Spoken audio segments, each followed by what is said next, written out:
faith want to say to this nation and to the world that love is stronger than hate, and that love lived out in justice will in the end prevail.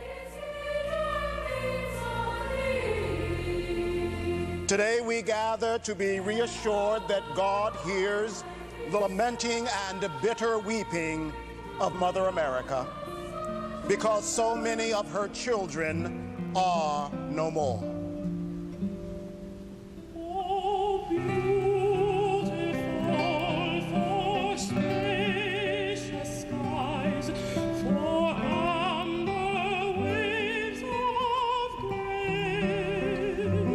With broken and humble hearts,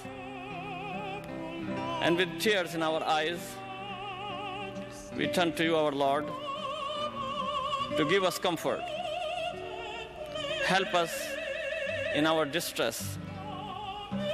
Keep us together as people of diverse faiths, colors, and races.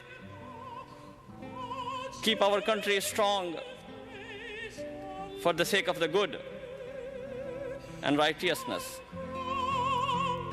My prayer today is that we will feel the loving arms of God wrapped around us, and will know in our hearts that He will never forsake us as we trust in Him. On this National Day of Prayer and Remembrance, we ask Almighty God to watch over our nation and grant us patience and resolve in all that is to come. As we've been assured, neither death, nor life, nor angels, nor principalities, nor powers, nor things present, nor things to come, nor height, nor depth can separate us from God's love. May He bless the souls of the departed. May He comfort our own. And may He always guide our country. God bless America.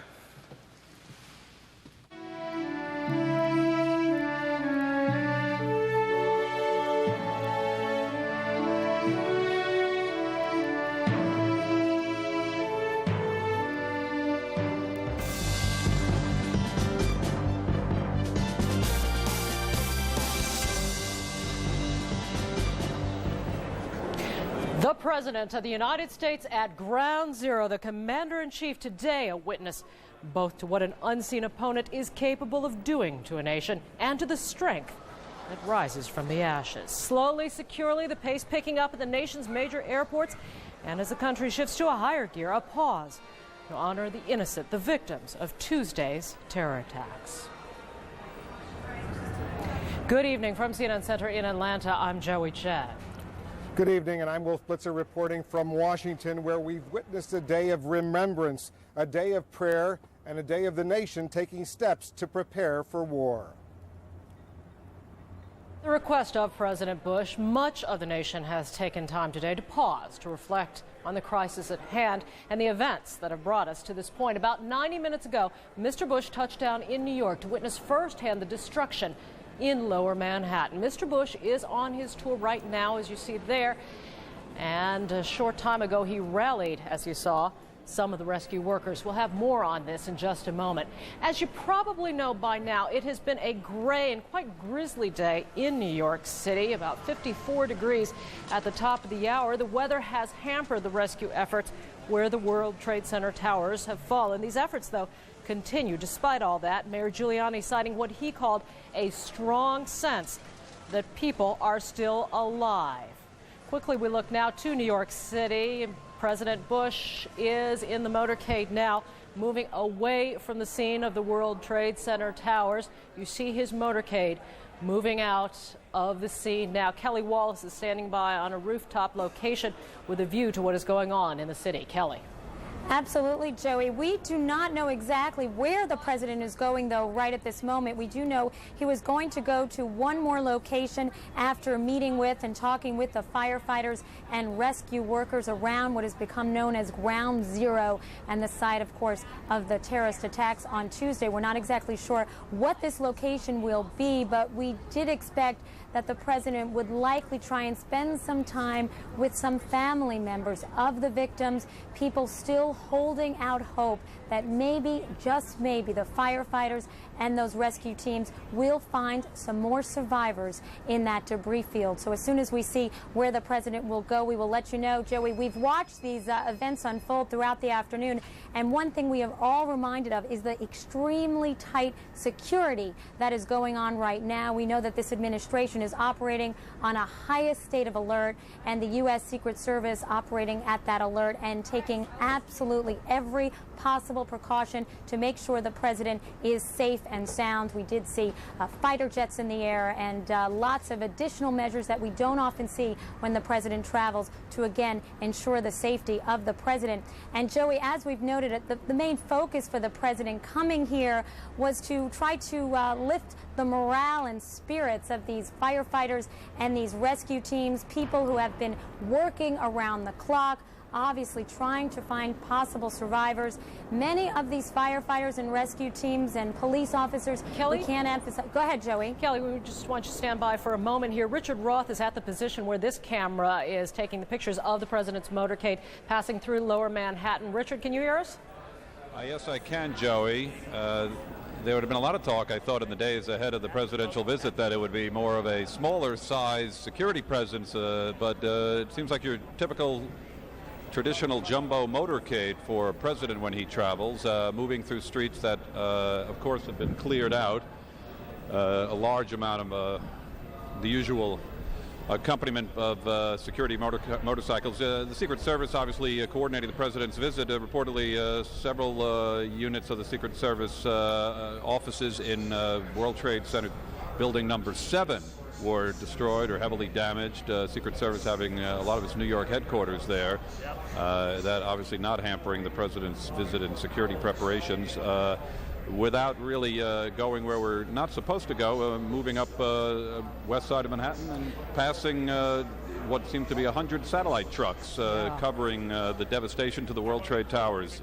Richard, let me ask you this, Richard. I am not sure where your location is and where the motorcade has just moved through in relationship to the World Trade Center Towers Point, but I can see that there's still quite a bit of debris and ash as the motorcade moved through. Is this very far from the location of the disaster?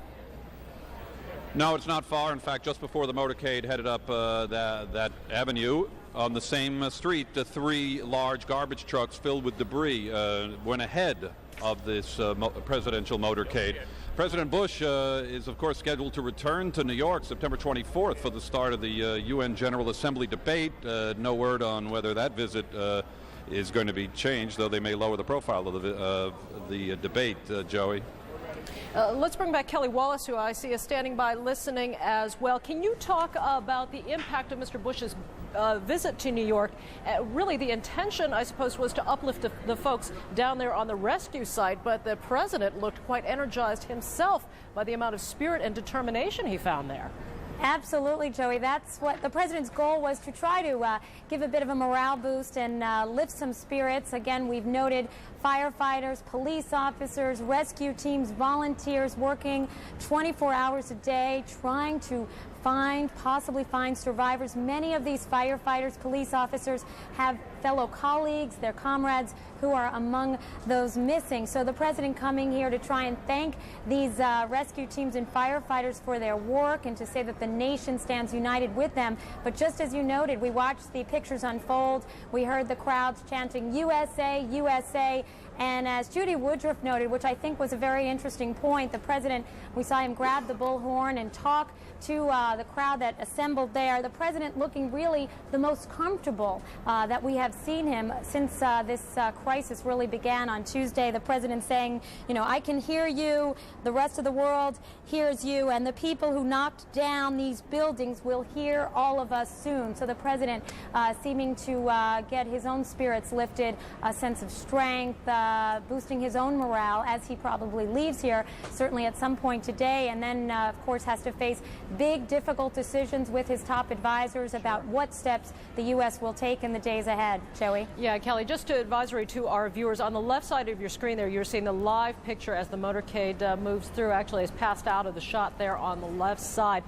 On the right side of the screen, you're looking at some videotape taken just a few minutes ago of the president greeting the rescue workers, thanking them for all of their assistance. You see there that many people wanted to step up to the president, and the president had many people to thank for their tremendous efforts in the city of New York. Wolf?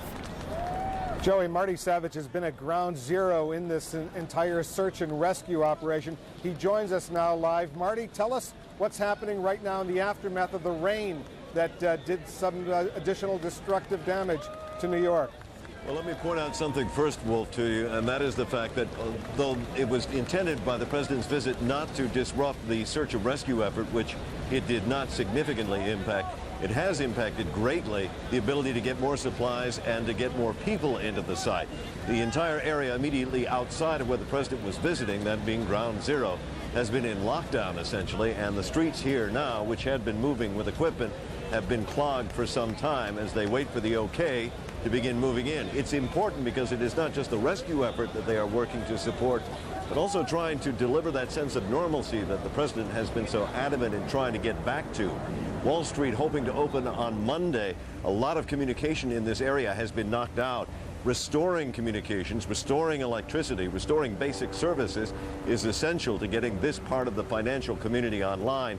That's why, with the president's words, with the sunlight back out, they're anxious to get back to work.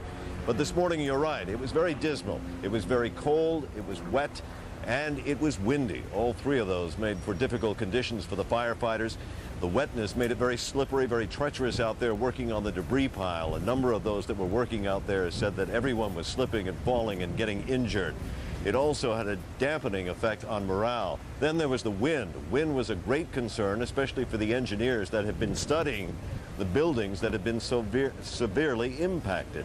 These are buildings that still stand but are in danger of falling down, and falling down on the very people that are trying to rescue anyone who may be still alive. And one last thing about the rain, it made noise, something they don't want, because what they do out there is use their ears to listen for tapping sounds, any indication of life underground. The rain's gone, the wind's dying down, and now with the words of the president, they're ready to get back on the job. Wolf? Marty, so the president's appearance, brief as it was in Lower Manhattan there, did serve as a morale boost for all those rescue workers who have been so deeply, deeply moved and obviously so tired by what's going on. Can you tell that it's helped the morale of everyone down there? Well, there are a lot of people that have been locked out on the perimeter here that were not able to hear the president's words, but a few of them were able to hear it over radios and other means. And they were inspired by what they heard. They liked what the president had to say and the way he said it. And they also agree that something needs to be done about this, not just finding survivors, but finding those who are responsible. Wolf? All right, Marty, stand by. I want to bring in Brian Nelson. He's also down in Lower Manhattan. He joins us via video phone. Brian, tell us what's going on over there.